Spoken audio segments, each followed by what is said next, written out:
to the program Andy Kroll. He is an investigative reporter at ProPublica. And Andy, you've been on the Russell Vought beat for a while. And this is, I mean, I feel like over the past year, I mean, I think we even spoke in the run up to the inauguration. And he has done everything, I think, on some level that I know that you had predicted or had talked about, and we had been talking about here.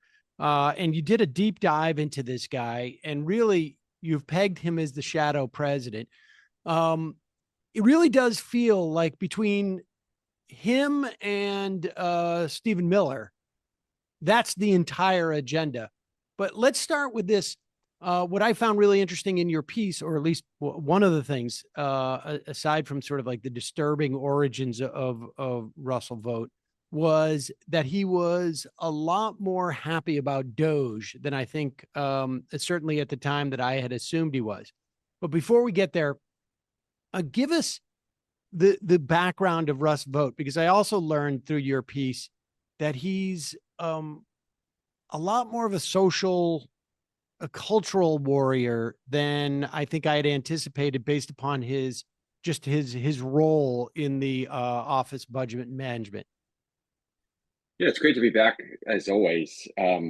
This was actually kind of a revelation for me as well. I think, even more than Stephen Miller, brings together, merges the sort of fiscal hawk, slash and burn, Doge-esque policy stuff on one side, and then the kind of MAGA culture warrior, Christian nationalist approach, vision, ethos as well, in a way that not a lot of people do.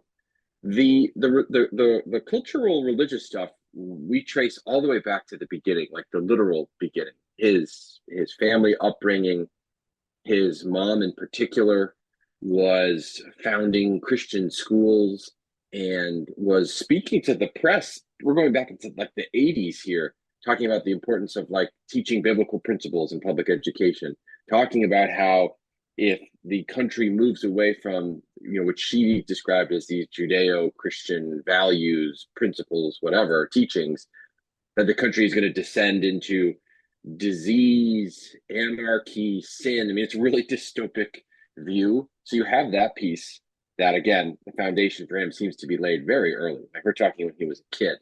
And then you have the shrink the government down to size, slash government programs, cut up the social safety net. And I think that foundation is laid when he's working on Capitol Hill as a young staffer all the way up to a senior advisor. And he really sort of develops this expertise in how the government works, where the money goes, how it flows, and how you could cut it off if you had the power to. I was struck by one moment in the piece where they have come to him and said, people are going to die if you cut USAID. And he said, well, you could say that about any program that we have, which, okay, that may be true, but it sort of misses the point.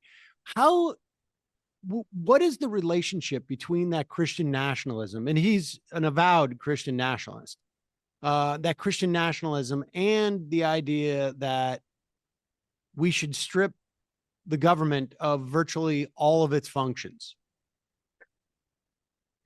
It's probably the first thing I would have asked him if he would have said yes to any of the like 5 interview requests that I put in over the course of months, most of this year so far. How do you square your religious worldview, the teachings that come with that, with this desire to slash programs that in a lot of cases you can measure? People have measured less funding means greater harms. In some cases, less funding means people will die at a higher rate. I think reading into what he believes, what he says, what he's written, which I did a lot of in this piece. The piece draws on, dozens of hours of previously unpublished, new speeches that he'd given, briefings that he had led, a lot of behind the scenes stuff that no one has heard or seen before.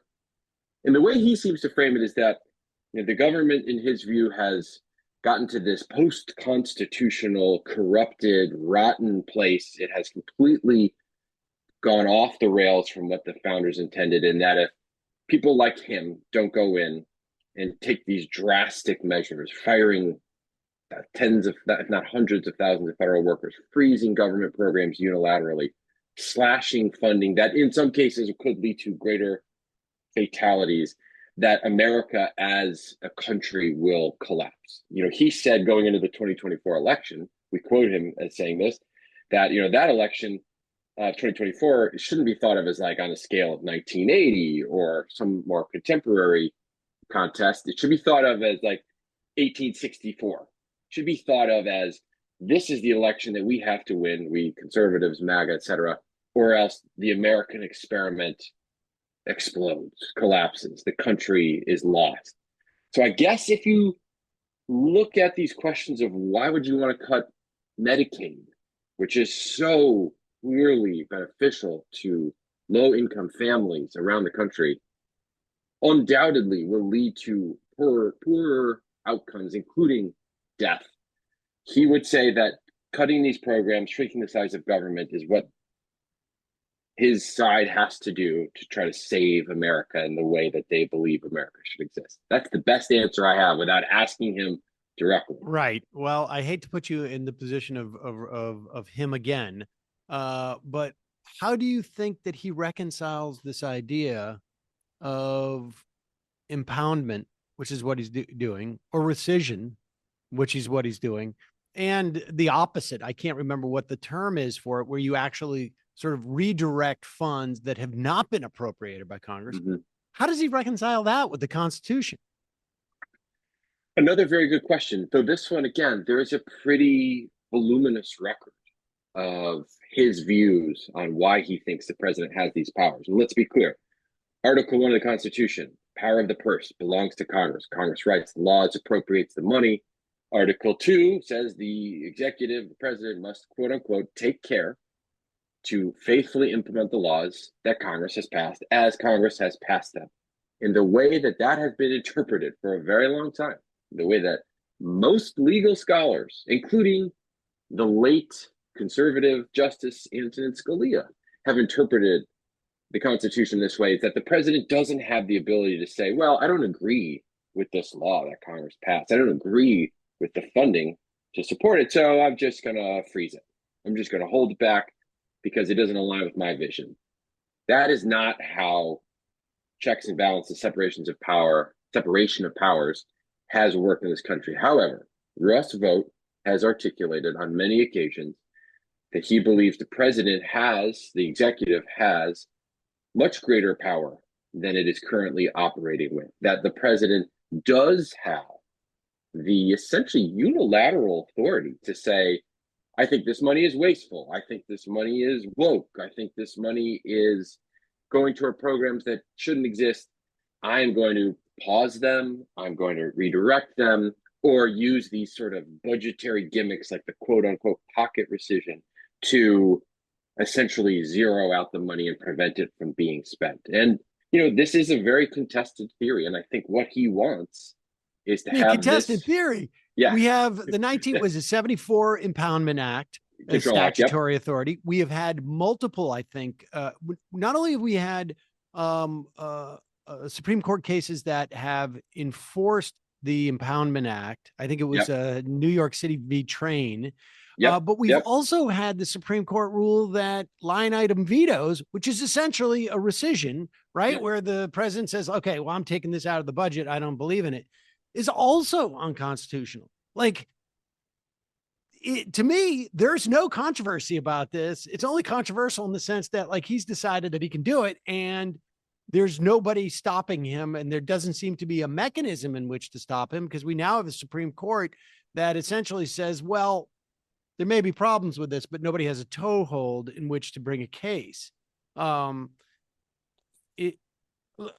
go back a little bit. In his first term, he essentially sort of pilot program this with Ukraine aid. Correct. What I found sort of striking was when Hillary Clinton lost, there was a lot of people who were in the think tank world, the bureaucratic world, who were like, all our projects are out the window and I'm going to move on in some other way. When he loses in 2020 and gets booted out and is not able to sort of fully realize his, Christian nationalist merged with a supreme leader, which maybe isn't too different, distinct from each other, sort of world vision. He doesn't go like, bummer, I'm never going to have another Donald Trump again. I wouldn't have bet my career in 2020 after Biden wins that I'm going to get another bite at this apple. But he went immediately off and just started sort of like getting prepared to bite at this apple again. Is that just a function of like, there's so much money with the Heritage Foundation that a guy could afford to do that? Right. If it reversed and,